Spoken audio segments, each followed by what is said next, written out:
그럼 이번 시간에도 7.4절이랑 7.5절에 있는 연습 문제 조금 같이 풀어보고 7.6절 우리가 7.6절이 마지막인데 7.6절로 이제 좀 넘어가 보도록 하겠습니다. 그래서 7.4절에서 저번 시간에도 연습 문제 몇 개를 풀기는 했는데 그래도 좀 몇 개 조금만 더 같이 풀어보도록 하겠습니다.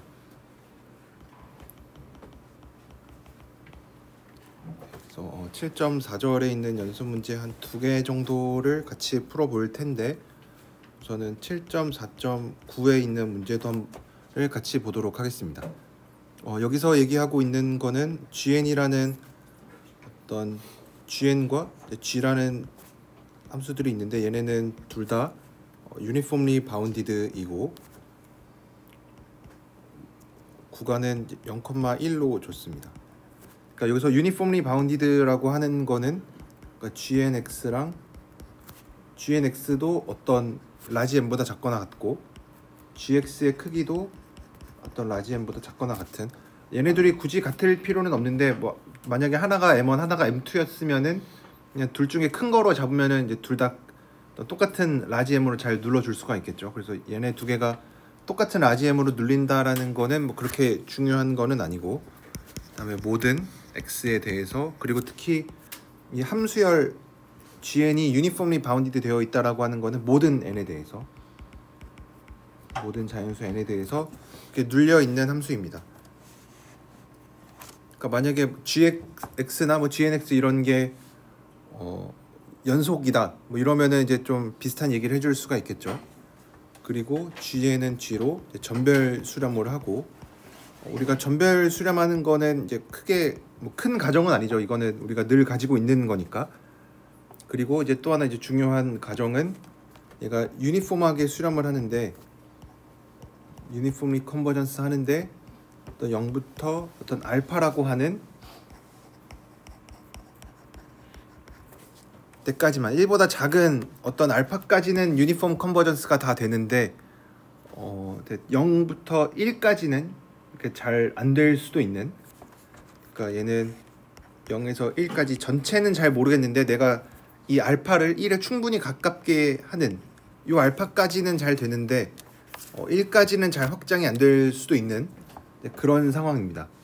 그랬을 때 GN과 G가 둘 다 인테그러블 하면은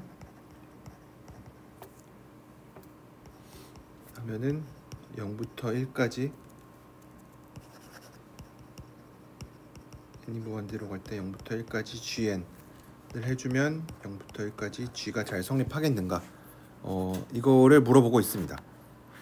그러니까 여기에서는 우리가 이런 문제를 왜 푸는지, 그러니까 이런 명제를 왜 생각을 하는지를 잠깐 생각을 해보면, 우선은 우리가 알고 있는 게 뭐였냐면 GN이 G로 우리가 알고 있는 거는 만약에 GN이 G로 유니폼하게 컨버전스 하면 당연히 인테그러블 하고 적분 가능하고 구간을 0,1 정도로 생각을 한다면 이거면은 돼요. 그렇죠?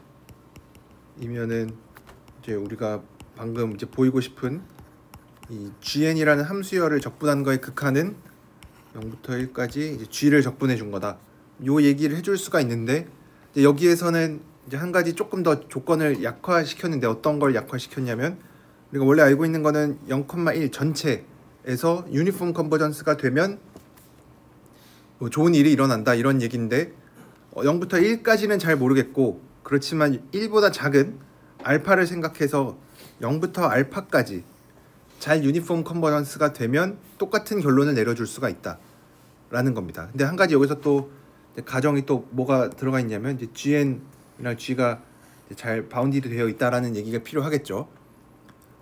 그래서 요거를 한번 증명을 해보도록 하겠습니다. 그래서 증명을 할 텐데, 우리의 아이디어가 뭐냐면 우선은 0부터 알파까지는 잘 되니까, 그래서 임의의 알파에 대해서 적당히 0과 1 사이에는 1보다 스트릭트하게 작은 거죠. 만 1이 포함되면은 큰 의미가 없으니까 대해서 0부터 알파까지는 이제 유니폼 컨버전스가 잘 되니까 이제 문제가 되는 부분이 어디냐면, 이제 문제가 되는 부분은 당연히 알파부터 1까지겠죠. 뭐 알파를 구간 끝에 넣는지 안 넣는지는 어차피 우리가 적분할 거니까 이제 크게 중요한 건 아니고, 어쨌든 문제가 되는 부분은 알파부터 1까지가 문제가 될 겁니다. 그래서 그러면은 얘를 이제 어떻게 잘 처리를 해야 되겠죠. 근데 우리가 생각을 여러분들께서도 하시겠지만, 알파가 1에 충분히 가까울수록 좋은지 아니면 1에 멀어질수록 좋은지를 생각을 해보면 1에 가까울수록 상황이 좋아지겠죠. 그렇죠? 왜냐면 우리가 1까지 다 확장이 되면 좋은 거니까 알파가 1에 가까울수록 좋아요. 그래서 알파를 1에 가깝게 잡으면 되는구나. 가깝게 잡으면 됩니다. 그럼 이제 이 얘기를 이제 잘 써야겠죠. 그래서 뭐 얼마나 가깝게 잡으면 되냐 이런 얘기들을. 그래서 우리가 이 원래 알고 있는 거, 그러니까 0,1에서 유니폼 컨버전스가 잘 되면은 이 함수열의 극한, 이 적분해 준 거의 극한이 이제 이 전별함수를 적분해 준 거로 간다. 요거 정리를 증명할 때 어떻게 했었냐면 얘네 둘을 뺐었죠. 그렇죠? GN이랑 여기까지 G를 뺀 거의 극한을 생각을 하죠. 그렇죠? 그래서 얘는 0부터 1까지 GN-G고, 그러면 절대값 기호 안으로 넣어서 GN 빼기 G로 바꿔주면 됩니다. 뭐 여기까지는 우리가 늘 하던 거였고, 그러면은 이제 방금 얘기했었던 것처럼 이제 구간을 0,1 이제 전체 구간이긴 한데 얘를 쪼개서 생각을 해주는 게 좋겠죠. 적당히 0부터 뭐 알파까지, 알파부터 1까지. 그래서 편의상 우리가 방금 얘기한 것처럼 알파를 1에 가깝게 잡으면 되니까 요 길이, 얘가 지금 0부터 1까지 되어 있는데 알파를 1에 충분히 가깝게 잡을 거니까 우리가 요 길이를 적당히 델타라고 놓겠습니다. 그럼 얘는 이제 1-델타가 되겠죠. 그러니까 알파를 1-델타로 잠깐 이름만 바꿔서 놓으려고 해요. 왜냐하면 알파가 1에 가까울수록 좋은 거니까. 그러니까 델타가 작으면 좋겠죠. 그래서 알파가 1에 가깝다라는 얘기는 델타가 0에 가깝다라는 거랑 똑같죠. 그렇죠? 그래서 지금 알파로 써 있기는 한데 얘를 델타로 바꿔서 적어 보면 이제 0부터 1-델타까지, 그래서 1-델타부터 1까지 뭐 이렇게 바꿔줄 수가 있겠죠. 그러면은 이제 우리가 뭘 할 거냐면 0,1-델타에서는 유니폼 컨버전스 하니까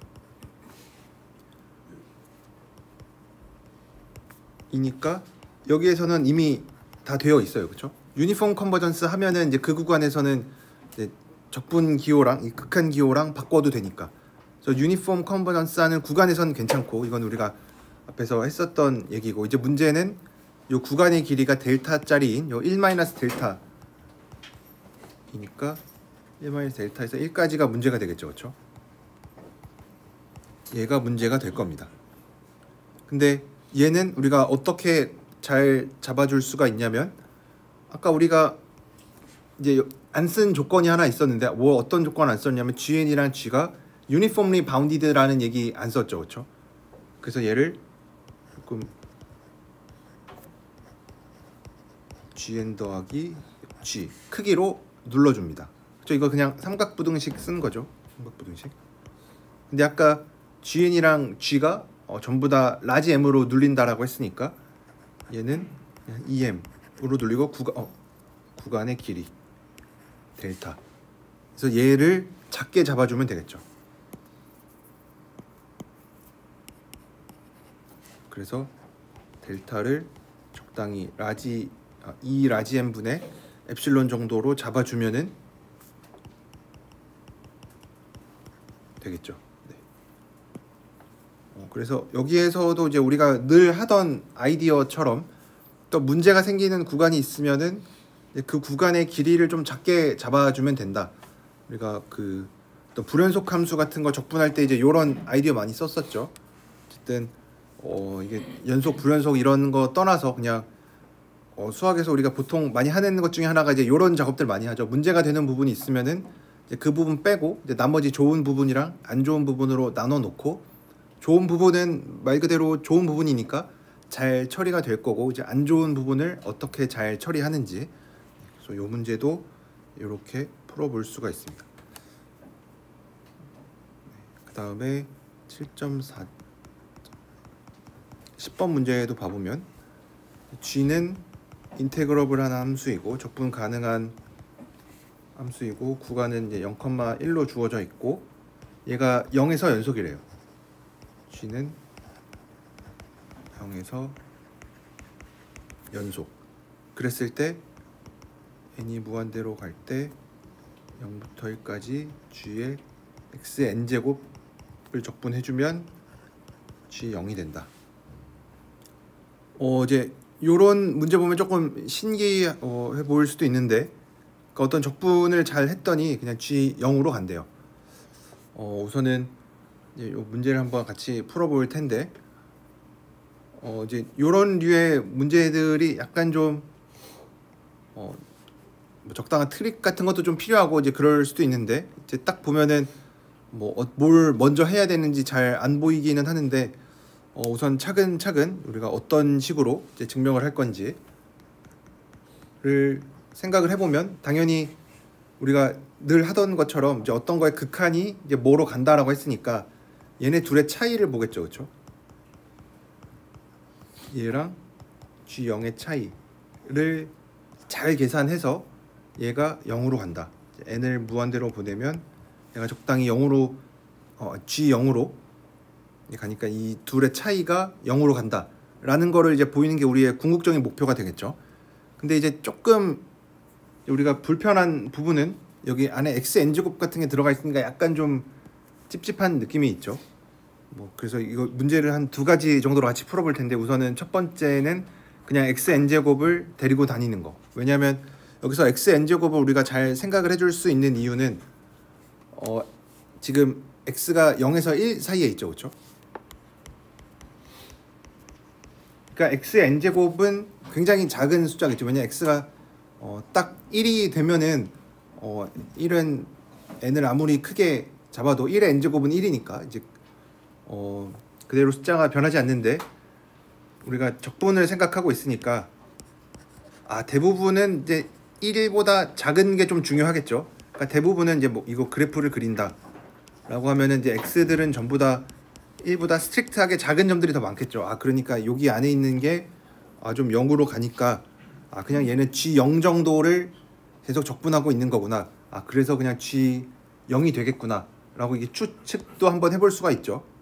그래서 여러분들한테 그냥 이거 지워놓고 이거 값이 얼마가 되겠느냐 라고 물어보면은 좀 증명은 이런 거는 둘째 치고 대충 G0 정도가 되지 않을까 좀 추측도 해볼 수가 있죠, 그렇죠?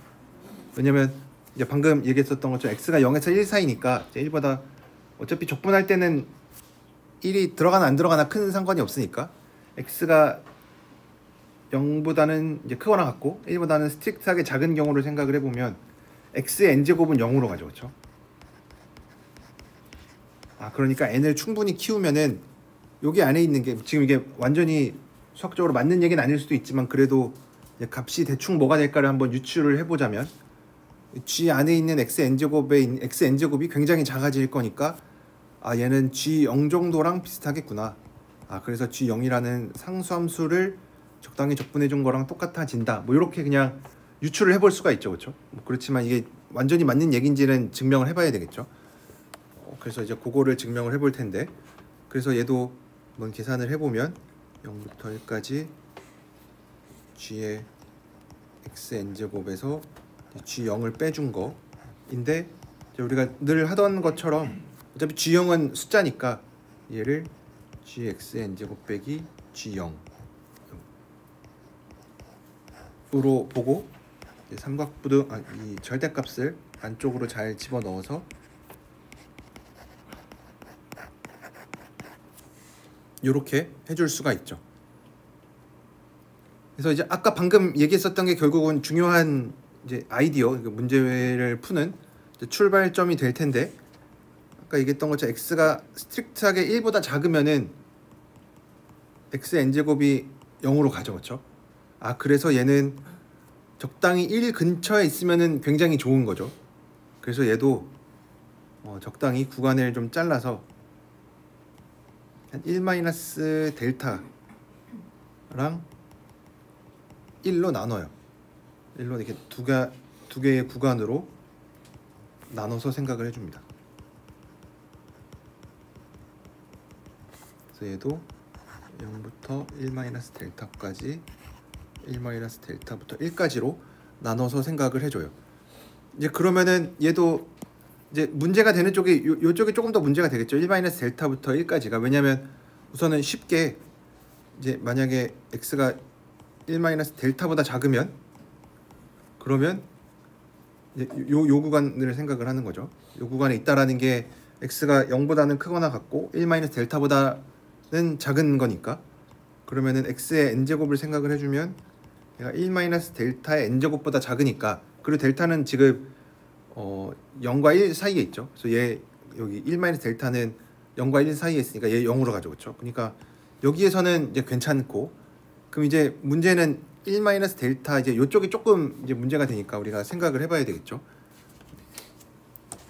그래서 우리가 이 두 가지 구간으로 나눠서 생각을 할 텐데, 여기서 보는 것처럼 이제 0부터 1-델타,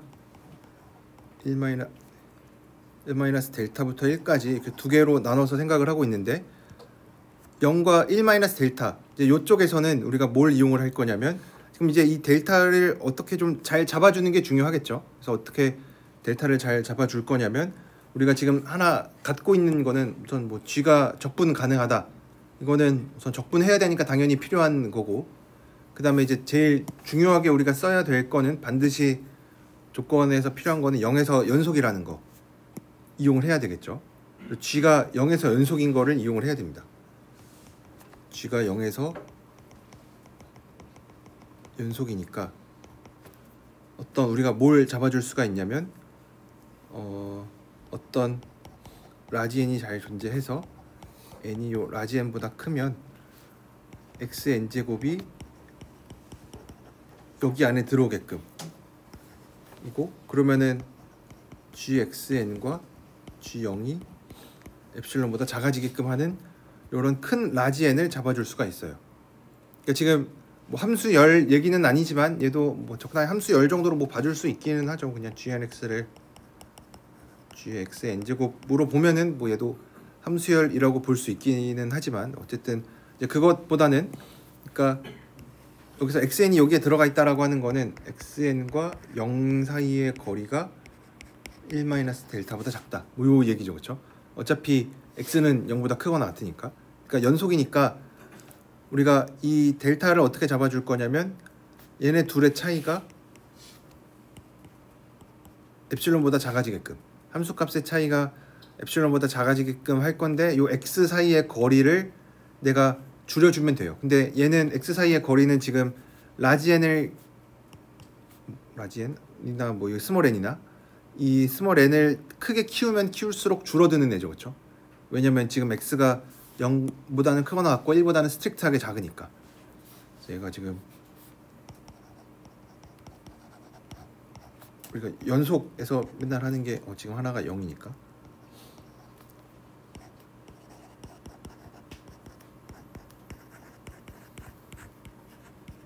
이건데, 이 네모 자리에다가 x n제곱을 넣은 거예요. 지금 그래서 1-델타랑 델타가 조금 섞여 좀 반대 느낌이긴 한데, 그래서 이렇게 잡아주면은 이제 앞에 있는 거 얘는 잘 처리가 되고, 그렇죠? 그러면은 그냥 함수값의 차이가 엡실론보다 작아지니까 그냥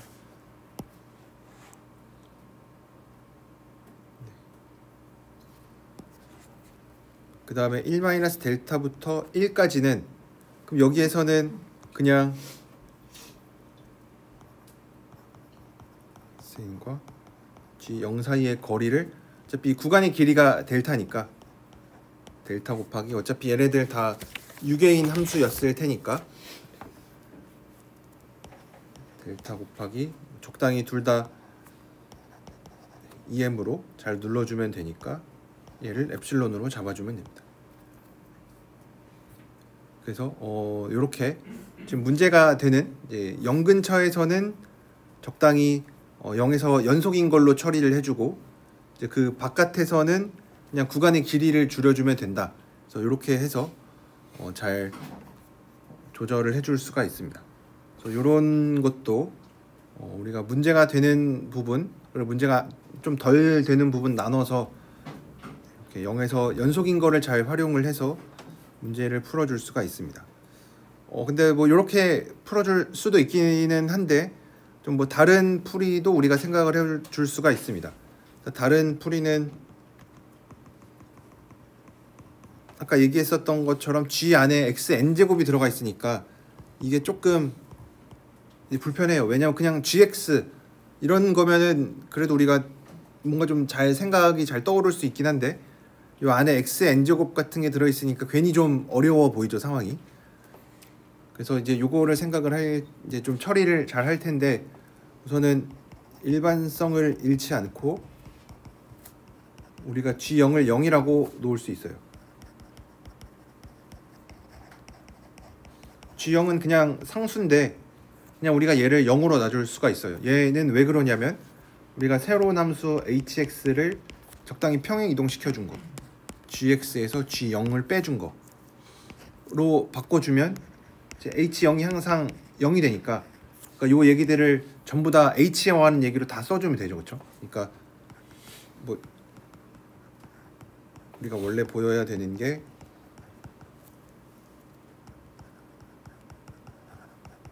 이거인데 G 대신에 H를 생각을 해보자. 왜냐면 H는 H0에서 0이니까. 그리고 문제 조건도 바뀌지 않는다는 거 확인해야 되는데 G가 인테그러블 하면은 H도 당연히 인테그러블 하죠. 적분 가능하죠. 왜냐면 상수만큼 더해주는 거니까. 그 다음에 연속성도 G가 0에서 연속인데 평행이동했다라고 해서 0에서 연속성이 바뀌는 건 아니죠. 그래서 H는 이제 여전히 적분 가능하고 0에서 연속이다.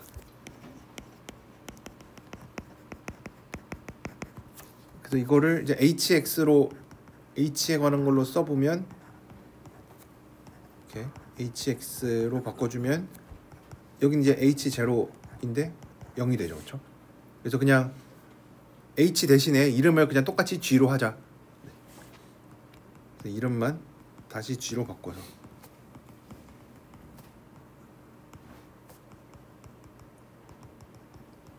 바꿔서 0부터 1까지 n이 무한대로 갈 때 0에서 1까지 g의 xn제곱 dx가 0이 되는 걸 보이려고 해요.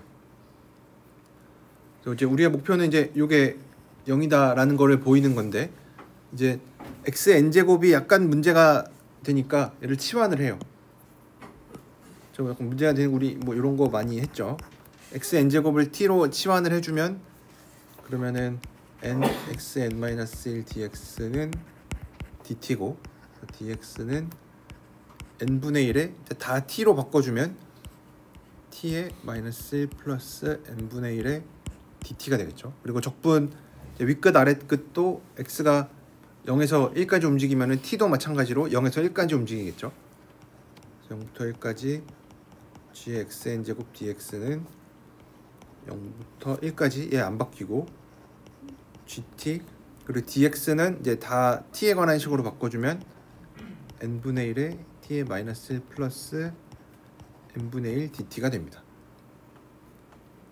그러면은 이제 얘도 마찬가지로 이제 g가 0에서 연속인 거 이용을 해야 되니까 우리가 어떤 델타가 잘 존재해서 근데 지금 변수가 t로 바뀌었으니까 t가 델타보다 작으면 g t 마이너스 g0 엡실론보다 작아지는데 우리가 지금 G0는 0으로 놨으니까 GT 얘가 엡실론보다 작아지게끔 하는 요 델타가 존재해요. 그러면 이제 얘도 마찬가지로 이제 0부터 델타랑 델타부터 1까지 이제 구간을 나눌 텐데 0부터 델타까지는 요거 적분하는 거죠. n분의 1에 t의 마이너스 1 플러스 n분의 1 dt. 요거 생각을 해줘야 되는데 얘 잘 계산을 해주면 얘 절대값 취해서 0부터 델타까지 gt의 절대값, 어차피 t는 0보다 크거나 같으니까 절대값 쉬우나 말하죠. 그리고 n분의 1은 상수니까 t의 마이너스 1 플러스 n분의 1 dt가 되고, 지금 여기 t가 이제 0부터 델타 사이에 있는 데에서는 gt가 엡실론보다 작다라 그랬으니까 엡실론보다 작고 0부터 델타까지 t의 마이너스 1 플러스 n분의 1 dt로 바꿔줍니다. 그러면 이제 얘는 이제 진짜 적분 되죠, 그렇죠? 왜냐하면 t에 관한 식이니까. 그래서 얘 잘 적분해주면은 요 n분의 1 같이 써서 엡실론에 쟤는 t의 n분의 1을 미분한 겁니다. 그죠? t의 n분의 1 제곱 미분해주면은 n분의 1 바깥으로 튀어나오고 지수는 1 빼준 거니까 딱 되죠, 그렇죠? 0부터 델타 엡실론 곱하기 델타의 n분의 1 제곱이 됩니다. 그럼 델타 어차피 1보다 작았으니까 얘 그냥 1보다 작죠, 그렇죠? 그래서 그냥 엡실론보다 작다 라고 결론을 내려줄 수가 있고, 그럼 이제 얘는 이제 연속성으로 잘 해결을 했는데 뒤에 있는 델타부터 1까지는 어떻게 잘 처리를 할까? 그러면은 이제 델타부터 1까지 똑같이 이제 절대값 안으로 넣어준 거 gt의 n분의 1에 t의 마이너스 1 플러스 n분의 1 dt. 여기에서 얘는 지금 얘 잘 보면은 t의 마이너스 1 플러스 n분의 1이니까 지수는 항상 0보다 작거나 같죠, 그렇죠? 1일 때는 이제 딱 0인데 이제 n이 2, 3, 4 이렇게 되면은 어쨌든 분수니까 1보다 작으니까 얘는 항상, 그러니까 얘는 사실은 이렇게 쓰긴 했지만 이제 분수꼴인 거죠. 그렇죠? 그리고 얘가 이제 진짜로 이제 t의 어떤 뭐 루트 제곱 같은 게 되겠죠. 그래서 t가 델타보다 크거나 같으니까 t의 1 마이너스 n분의 1 분의 1 얘는 이제 뒤집어 준 거 델타 1 마이너스 n분의 1 분의 1이겠죠, 그렇죠? 그래서 얘는 델타의 마이너스 1 플러스 n분의 1이 됩니다. 그래서 얘는 어떻게 눌러줄 수가 있냐면 앞에 n분의 1은 어차피 숫자니까 그냥 바깥으로 나가고, 여기 방금 본 요 t의 마이너스 1 플러스 n분의 1 얘 같은 거, 얘는 이제 아까 본 것처럼 얘는 요걸로 눌러주니까 또 바깥으로 내보내서 델타의 마이너스 1 플러스 n분의 1로 내보내고, 그러면은 이제 남는 거는 델타부터 1까지 gt 얘가 남는데 얘 어차피 유한하죠, 그렇죠? 그러니까 그냥 상수라는 얘기죠. 왜냐하면 g가 적분 가능하다라 그랬으니까. 그러니까 얘는 이제 0으로 가죠, 그렇죠? 왜냐하면 요 델타 마이너스 1 플러스 n분의 1 얘도 델타가 어차피 1보다 작거나 같으니까 얘는 0으로 갑니다. 왜냐면 앞에 n분의 1이 있으니까. 그래서 뭐 이렇게 치환을 해서도 증명을 할 수가 있는데 이제 이런 아이디어도 우리가 충분히 생각할 법하죠, 그렇죠? 왜냐면 g 안에 xn제곱 들어가 있는 거 적분을 해야 되니까 걔는 있는 그대로는 적분이 잘 안 되니까 xn제곱, 그러니까 g 안에 들어가 있는 걔를 뭐 적당한 변수로 잘 치환을 해서 생각을 해주면은 뭐 이렇게 문제를 풀어줄 수가 있습니다. 그래서 이제 이런 류의 문제들이 이제 종종 있으니까 이제 이렇게 풀어줄 수가 있고, 7.5절에서는 문제가 많이 딱히 풀어볼 그렇게 많지는 않지만 7.5.4를 한번 보면 7.5.4에서는 스몰 f가 연속이네. 함수를 하나 가지고 오고 얘는 이제 a부터 b까지 정해져 있는데 a부터 x까지를 적분해 주면은 항상 0이 된대요. 모든 x에 대해서. 그러면은 f가 항상 0함수가 된다.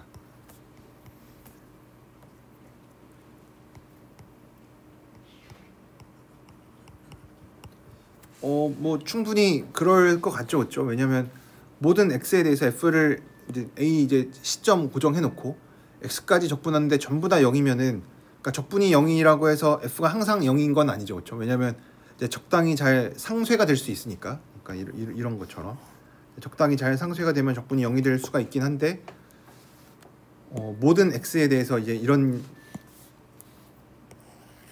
성립을 하면은 f가 항상 0이 된다.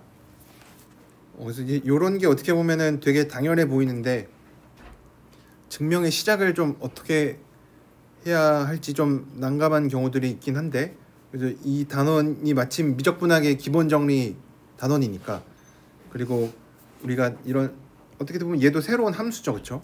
a부터 x까지 f를 적분한 거 새로운 함수니까 얘를 라지 fx라고 정의를 해줍니다.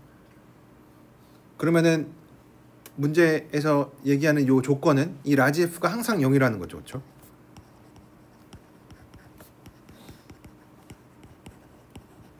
근데 마침 f가 이 스몰 f가 연속이니까 라지 f가 미분 가능하죠, 그렇죠? f가 연속이니까 이게 우리가 평균값 아니 그 미적분학의 기본 정리에서 얘기를 한 거죠. 스몰 f가 연속이면 라지 f는 미분 가능하다.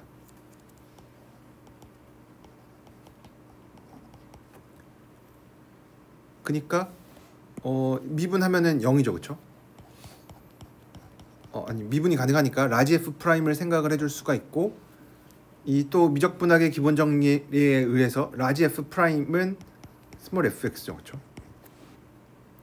근데 애초에 라지 f가 뭐였냐면 라지 f는 항상 0인 상수함수였어요. 그러니까 이 라지 f 미분하면은 0이 되겠죠.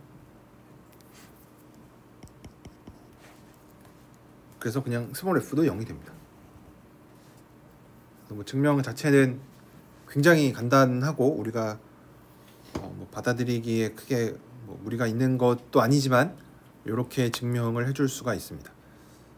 그래서 이것도 미적분학의 기본 정리 뭐 단원에 있으니까 라지 f를 이렇게 놓는 게 뭐 자연스럽다고 볼 수 있기는 하지만 이제 꼭 그렇지 않아도 얘가 미적분학의 기본 정리 단원이 아니더라도 그냥 어떤 전범위의 시험이더라도 우리가 이렇게 라지 f라는 이름을 붙이는 행위 자체는 굉장히 자연스럽죠, 그렇죠? 왜냐하면 새로운 함수가 등장을 했으니까.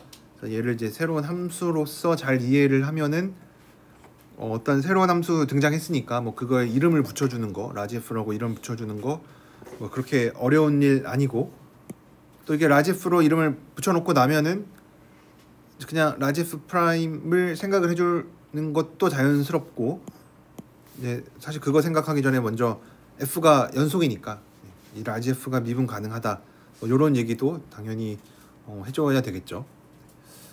그래서 이제 7.5절까지 해서 연습 문제 제가 몇 개 골라서 풀었는데 제가 안 푼 것도 굉장히 많습니다. 안 푼 것 중에 좀 뭐 어려운 문제도 있고 하니까 그거는 이제 여러분들이 조금 한번 직접 풀어보시고, 제가 시간이 좀 되면은 이제 못 풀었던 문제들 중에서 중요한 것들 몇 개 조금 더 같이 골라서 7장 끝날 때쯤 돼서 이제 다시 한번 또 풀어보도록 하겠습니다.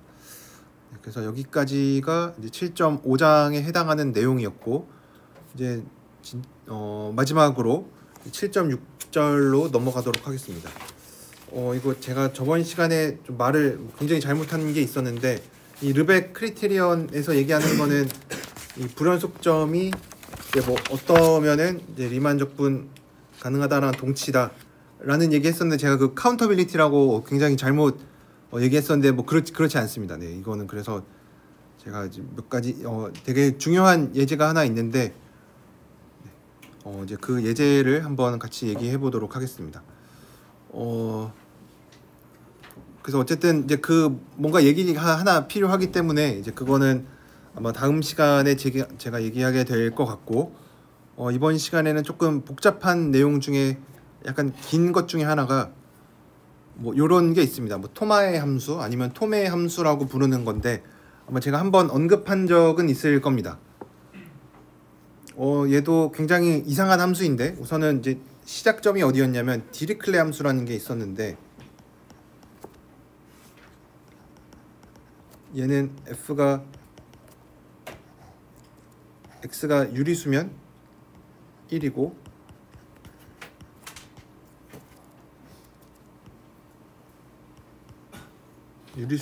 무리수면 0인 요런 함수를 생각을 해보면은 얘는 어떤 성질들이 있냐면 얘는 모든 실수에서 불연속이고, 그러니까 모든 실수에서 불연속이라는 얘기는 유리수일 때도 불연속이고 무리수일 때도 불연속인 거죠. 다 불연속이고, 그러니까 실수 전체에서 불연속이고 적분도 안 돼요. 뭐 요런 거 우리가 잘 알고 있죠, 그렇죠? 그래서 얘는 어쨌든 굉장히 안 좋은 함수인데 뭐 연속도 안 되고 적분도 안 되고, 그래서 뭔가 정보를 주기에는 조금 부족합니다. 왜냐면 너무 안 좋으니까. 얘를 조금 좋게 만든 게 이 토마의 함수라고 부르는 건데, 얘는 어떻게 정의가 되어 있냐면 0일 때는 1이고 무리수일 때는 0이다. 이거는 이제 디리클레 함수랑 똑같은데, 이제 유리수일 때 함수값을 어떻게 줬냐면, 그래서 토마의 함수는 보통 0에서 1까지 많이 생각을 합니다. 0부터 1까지 양수인 애들 중에서. 그래서 유리수면은 우리가 항상 이렇게 분수꼴로 나타나고 기하 분수를 생각을 해줄 수가 있죠. 그래서 기하 분수로 생각을 했을 때 그 분모를 n이라고 하면은 n분의 1로 줍니다. 함수값을. 뭐 이렇게 생각할 수 있죠, 그렇죠? 그래서 뭐 이런 함수를 줄 겁니다. 그럼 이제 이 토마의 함수에 대해서는 어떤 성질이 성립하냐면, 얘는 여기 제가 적어둔 것처럼 무리수에서는 연속이고, 세 가지 성질이 있는데 첫 번째로 무리수에서는 연속,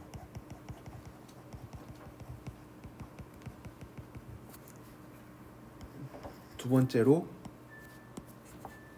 유리수에서는 불연속,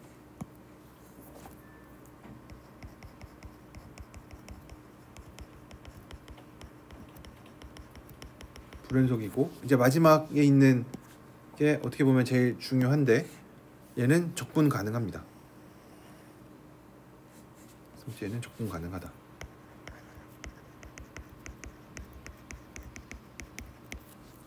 뭐 적분 가능하고 그러면 당연히 적분 값도 있을 거고, 적분 값은 0이 된다는 건 이제 우리가 금방 알 수 있으니까. 요 세 가지 성질을 보여보도록 하겠습니다. 그러면 이제 토마의 함수는 유리수에서는 불연속인데, 이거는 이제 디리클레 함수랑 똑같은데 무리수에서는 이제 연속이 되게끔 해줄 수가 있어서 요 세 가지를 한번 증명을 해보도록 하겠습니다. 그래서 얘는 이제 불연속점을 다 모은 게 뭐냐? 얘는 이제 불연속점, 이제 디리클레 함수의 불연속점은 실수 전체였고 적분 가능하지 않았고, 토마의 함수 tx, 얘는 불연속점이 유리수고 적분 가능합니다. 그래서 요거 한번 증명을 해보면, 우선은 첫 번째로 이제 순서가 조금 다르긴 하지만 두 번째 먼저, 그러니까 tx는 유리수에서 불연속이다. 그냥 첫 번째부터. 얘가 조금 더 쉬워서 tx는 유리수에서 불연속.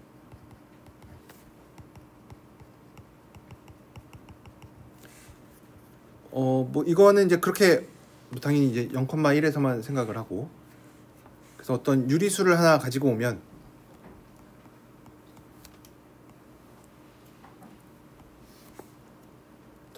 0,1에 있는 유리수를 하나 가지고 오면 얘 당연히 기하 분수로 나타낼 수가 있죠, 그렇죠? 기하 분수로.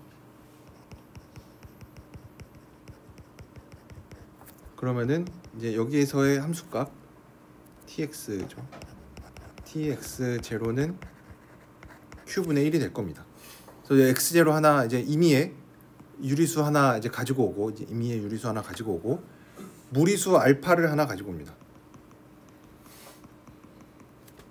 0과 1 사이에 있는 무리수를 하나 가지고 오고, 그러니까 뭐 굳이 써보면 알파는 0과 1에 있는 무리수다 가지고 오고, 그러면 우리가 어떤 수열을 생각을 할 건데, 지금 연속 불연속 이런 거 따지고 있으니까 어떤 수열을 가지고 올 거냐면 xn은 x0에다가 n분의 알파를 하는 거를 가지고 올 거예요. 근데 얘는 뭐냐면 얘는 다 무리수예요. 그러니까 굳이 얘기하자면 무리수가 되겠죠. 무리수. 얘가 왜 무리수냐면, 얘가 만약에 유리수였으면, 만약 xn이 유리수라고 한다면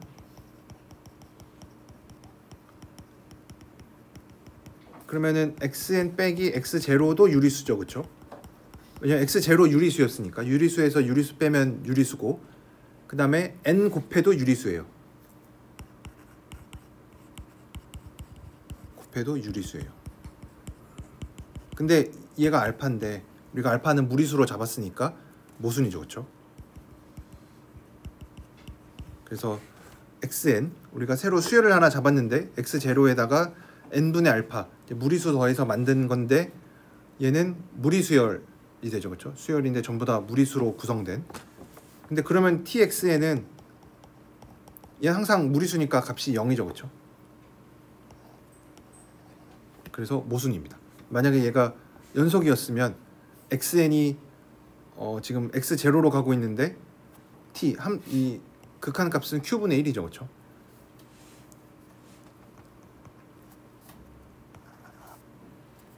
그래서 xn은 x0로 가고 있는데 txn은 tx0로 안 가죠, 그렇죠? 그러니까 모순입니다.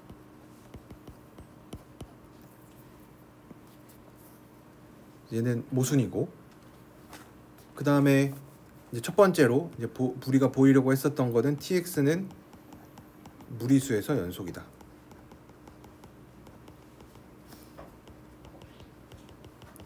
이제 요게 이제 조금 약간 이제 뭐 테크닉 같은 게 조금 필요한데, 우선은 뭐부터 시작을 할 거냐면, 어떤 엡실론 하나 가지고 왔을 때 라지 n을 뭐로 잡을 거냐면 라지 n 분의 1이 엡실론보다 작은 이런 라지 n을 하나 뭐 늘 잡아줄 수가 있죠. 이게 아르키메데스 성질이죠, 그렇죠? 뭐 이런 그냥 라지 n 큰 거 하나, 엡실론이 작아지면 작아질수록 라지 n은 커지는 그런 라지 n 우리가 항상 늘 잡아줄 수가 있고, 그랬을 때 우리가 어떤 집합을 생각을 할 거냐면, 이제 0과 1 사이에 있는 어떤 분수들인데 분모는 이 라지 n, 우리가 방금 잡은 요 라지 n 보다 작은 애들을 전부 다 모아놓은 애들로 생각을 할 거예요. 그럼 얘는 유한계죠, 그렇죠? 그럼 요 집합 A는 원소가 유한계입니다. 왜냐하면 라지 n이 뭐 적당히 한 10이었다. 그러면 그냥 분모가 10이고 얘가 0과 1 사이에 있어야 되니까, 분모가 1인 거 1분의 1, 2분의 1, 2분의 2, 3분의 1, 3분의 2, 3분의 3 해서 10분의 1 해서 1까지. 뭐 당연히 중복된 게 있긴 하겠지만, 뭐 중복된 게 뭐 다 제거하고 이런 거 상관없이 그냥 어쨌든 유한하죠, 그렇죠? 왜냐면 분모가 딱 하나 고정되어 있으니까 분모가 걔보다 작은 거. 그래서 A는 유한계입니다. 집합 A는 유한합니다. 그러니까 원소의 개수가 유한계죠, 그렇죠? 집합 A의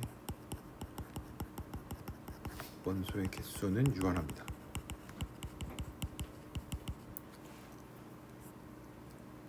그러니까 원소의 개수가 유한하니까 우리가 얘를 그냥 수직선상에 뭐 적당히 나타낼 수가 있겠죠.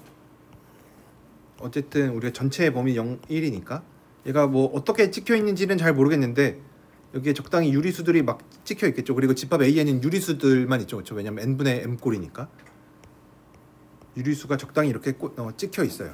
집합 A의 원소를 이렇게. 그랬을 때 우리가 x0라고 하는 무리수를 하나 가지고 와요. 왜냐면 지금 무리수에서 연속이다 이제 요런 얘기 보이고 싶으니까 무리수 하나 가지고 오니까 얘도 이제 수직으로 쓰면 0부터 이렇게 생긴 애를 하나 가지고 와요. 그러면 얘도 이제 수직선상에 찍어 보면은 당연히 집합 A의 원소랑 겹치지는 않죠, 그렇죠? 왜냐면 집합 A에는 어쨌든 유리수만 있으니까 x0는 요 집합 A를 파란색으로 찍어놨는데 얘네들이랑 절대로 겹치지 않아요. 안 만나죠, 그렇죠? 안 겹치죠. 얘가 어쨌든 적당히 이제 이 파란색 점들은 아니지만 x0가 어딘가에 찍혀 있겠죠. 그러면은 이제 우리가 뭘 생각을 해줄 수가 있냐면 아까 말했던 것처럼 무리수 얘는 집합 A의 원소랑 안 겹치니까 x0는 집합 A의 원소가 될 수가 없으니까 원소가 아니니까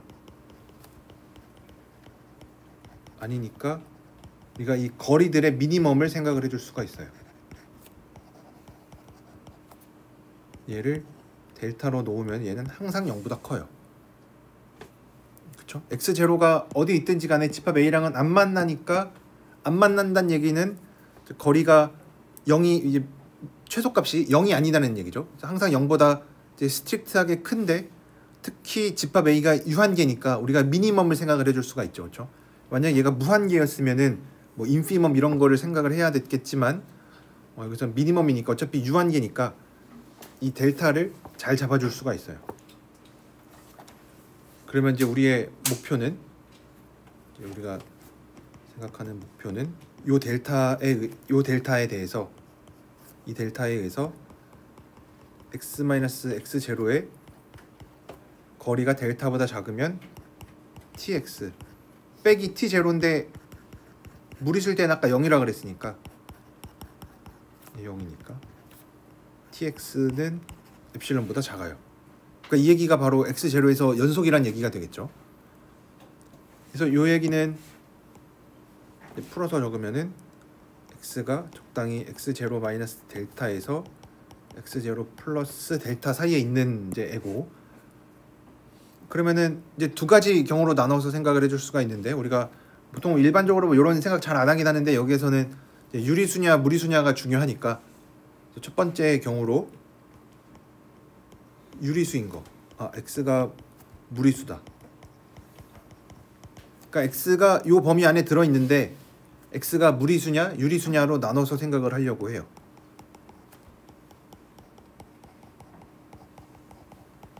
x가 무리수면 이거는 그냥 이 토마의 함수 정의에 의해서 tx가 그냥 0이 됩니다. 그러니까 얘는 항상 성립하죠, 그렇죠? 이거 괜찮아요. 이제 문제는 x가 유리수일 때는 이제 함수값이 이제 0이 아니라 어떤 뭐 q분의 1 뭐 이런 걸로 나왔죠. 그래서 x가 유리수니까 x를 우리가 적당히 기하분수꼴로 q분의 p라고 놔요. 여기 기하분수로.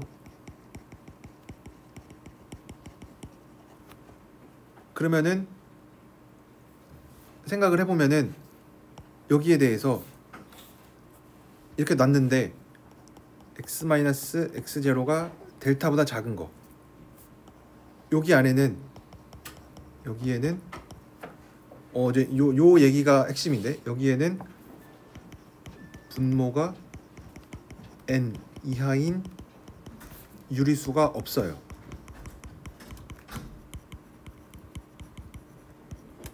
요 말이 굉장히 중요한데 왜 그렇죠?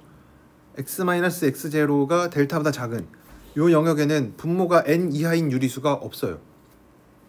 왜냐면 이제 요거를 우리가 잘 이해를 해야 되는데, 왜냐면 집합 A가 뭐였냐면 집합 A에는 어떤 원소들이 들어 있었냐면 분모가 n 이하인 유리수들이 다 들어 있어요.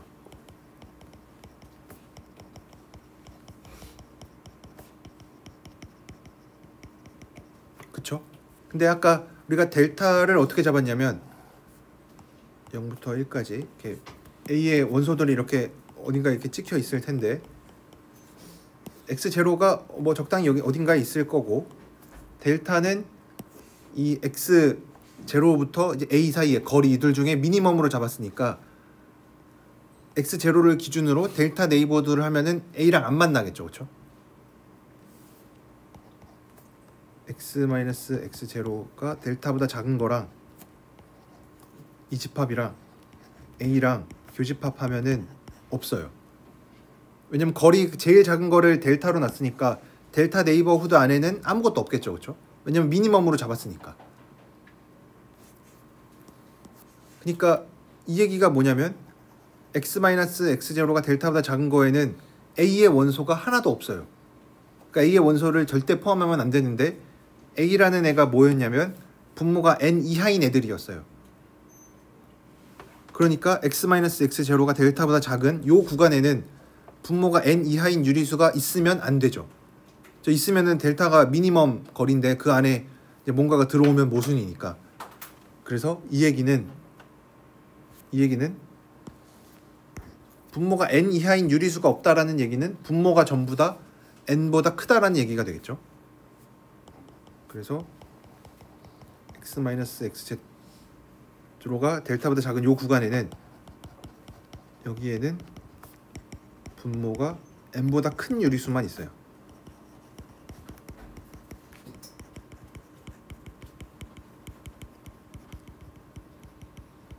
그래서 분모가 n보다 큰 애들만 있으니까 아까 우리가 x를 q분의 p로 놨으니까 q가 n보다 큰 거죠, 그렇죠? 근데 우리가 x가 유리수이고 x를 q분의 p로 놨고 그러면은 tx는 함수값이 얼마냐면 q분의 1이죠. 그래서 이거는 이제 토마의 함수를 우리가 그렇게 정의를 했으니까 근데 분모가 항상 라지 n보다 크죠. 그래서 얘는 라지 n분의 1보다 작아요. 근데 우리가 라지 n 아까 어떻게 잡았었냐면 주어진 엡실론보다 작게끔 잡았어요. 그래서 얘 엡실론보다 작아요. 그래서 우리가 원하는 이 임의의 무리수 x0 가지고 왔을 때 x0에서 연속이다 라고 얘기를 해줄 수가 있습니다.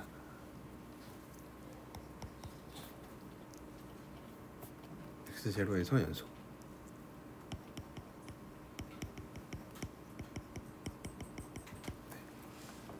그래서 뭐 굉장히 좀 복잡해 보이기는 하지만 요거를 우리가 생각을 해줄 수가 있습니다.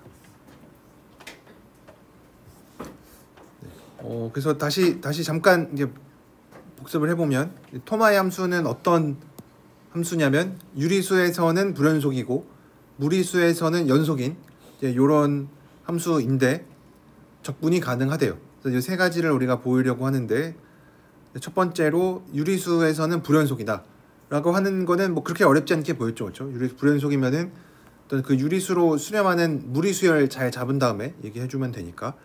그다음에 무리수에서 연속인 거 보이는 게 약간 좀 트릭이 필요했죠, 그렇죠? 이런 갑자기 뜬금없이 이런 A라는 집합 생각하고 그래서 요 A라는 집합을 뭐 어떻게 정의했냐면 이제 분모를 어떤 라지 n 하나 고정을 해두고 분모가 전부 다 그 라지 n 이하인 애들로 잘 잡아놓은 집합을 생각하면은 원소의 개수는 유한계고 원소의 개수 유한계니까 무리수 하나 가지고 오면 그 집합 A랑 거리를 생각을 해보면은 항상 양수가 되겠죠. 거리가 0이다라는 얘기는 이제 딱 만나는 점이 있다라는 얘기니까. 근데 그럴 수는 없죠, 그렇죠? 왜냐하면 x0는 무리수였고 A는 유리수들을 모아놓은 거니까 거리가 항상 양수가 될 거고. 그럼 이제 이 델타에 대해서 뭐 이제 두 가지 경우로 나눠서 이제 연속인 거 보일 때 무리수면 더 할 얘기 없고 무리수일 때 그냥 함수값이 0이니까 좋고, 그 다음에 x가 유리수일 때는 이제 기하분수로 나타내서 함수값이 q분의 1이 되는데 여기서 제일 중요한 부분은 이 부분이죠. 집합 A를 왜 이렇게 정했냐, 아까 그 라지 n을 왜 그렇게 정했냐 하면은 이 구간 x-x0가 델타, 그러니까 x0를 한 델타 네이버호드를 생각을 하면은 여기에는 분모가 n 이하인 유리수가 없어요. 그렇죠? 왜냐하면 만약에 걔가 있었다면은 델타를 이제 더 작게 잡아야 됐던 거죠, 그렇죠? 그러면 델타가 이제 거리니까 A로부터 떨어진 거리니까 그 안에는 당연히 A의 원소가 없겠죠, 그렇죠? 그러면 이제 분모 n 이하인 유리수가 하나도 없다라는 얘기는 전부 다 분모가 n보다 큰 유리수만 있다라는 거고, 그 얘기는 q가 라지 n보다 크다라는 얘기고, 그래서 이제 함수값은 q분의 1이니까 걔가 라지 n분의 1보다 작고, 라지 n분의 1을 이제 엡실론보다 작게끔 이 라지 n을 크게 잡아주면 됐던 거였죠. 그래서 x0에서 연속이다 라는 얘기를 해줄 수가 있습니다. 네. 그 다음에 이제 마지막으로 우리가 해야 되는 게 이제 적분 가능하다라는 건데, 이게 어떻게 보면은 제일 핵심이 되는데 이것도 약간의 트릭이 좀 필요합니다. 그래서 조금 길어지기 때문에 제가 요거부터는 다음 시간에 얘기를 하도록 하겠습니다. 그래서 이제 요거 하고 다음 시간에 또 할 것 중에 하나가 지금 우리가 방금 했었던 거는 토마의 함수는 불연속점의 집합이 유리수이고, 그러니까 얘 카운터블이죠, 그렇죠? 카운터블인데 인테그러블 한 거 얘기했었으니까 불연속점의 카디널리티가 카운터블이면 인테그러블 한 거 이게 필요 충분 조건일까 좀 생각을 할 수 있는데 그렇지 않습니다. 우리가 이것도 저번 시간에 잠깐 언급을 했었는데 칸토르 셋 같은 게 있는데 얘는 언카운터블입니다. 아마 이거는 잘 알고 계실 테니까 언카운터블인데 얘 가지고 함수를 만들어서 불연속점이 이 언카운터블인 거, 불연속점이 언카운터블임에도 불구하고, 그러니까 언카운터블이 카운터블보다는 이제 훨씬 더 개수가 많은 거죠. 이게 수학적으로 잘 맞는 얘기는 아니지만 우리가 직관적으로 생각할 때 언카운터블이 뭔가 개수가 훨씬 많은 거죠. 그래서 언카운터블이면은 카운터블보다 개수가 훨씬 많은데에도 불구하고 인테그러블 할 수도 있습니다. 그러니까 우리가 예전에 봤던 디리클레 함수 같은 거 생각을 해주면, 디리클레 함수는 불연속점이 실수 전체로 언카운터블인데 얘는 인테그러블 하지 않았죠. 그러니까 이 불연속점의 카디널리티, 얘가 카운터블이냐 언카운터블이냐는 중요하지 않아요. 인테그러빌리티를 따지는 데 있어서, 적분 가능성을 따지는 데 있어서 카운터빌리티는 판별해주지 못한다.